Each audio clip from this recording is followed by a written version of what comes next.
ஒரு சிறிய கிராமத்தில் மிக எளிய வாழ்க்கை வாழ்ந்தவர் திருநீலகண்ட நாயனார். அவர் ஒரு சாதாரண மட்பாண்ட வியாபாரி. ஆனால் அவரது உள்ளத்தில் சிவபெருமானின் மீது அளவில்லாத பக்தி இருந்தது. நாள்தோறும் அவர் உச்சரிக்கும் ஒரே ஒரு சொல், திருநீலகண்டா, திருநீலகண்டா. திருநீலகண்ட நாயனார் ஒரு கடுமையான விரதம் எடுத்திருந்தார்.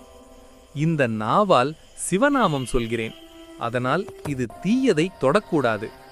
அந்த உறுதியோடு அவர் வாழ்க்கை முழுவதும் வாழ்ந்தார். ஒரு நாள் மட்பாண்டங்கள் விற்பனை செய்ய ஊருக்கு சென்றார்.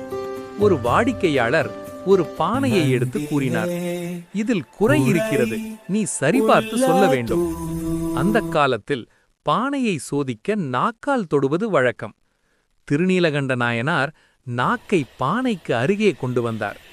அதே நேரம் அவரது மனம் சொன்னது, இந்த நாவால் நான் என் சிவனை அழைக்கிறேன், இதை எப்படி பாவமான இடத்தில் பயன்படுத்த முடியும்?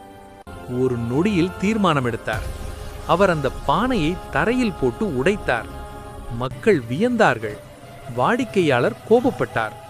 ஆனால் நாயனார் அமைதியாக சொன்னார், சிவநாமம் சொல்கிற நாவால் பாவத்தை தொட முடியாது. சிவநாமத்தை சொல்லுகிற நாவால் பாவத்தை தொட முடியாது.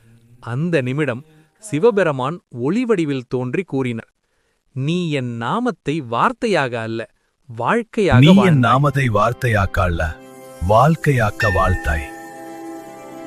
True devotion is sacrifice. உண்மையான பக்தி தியாகம்.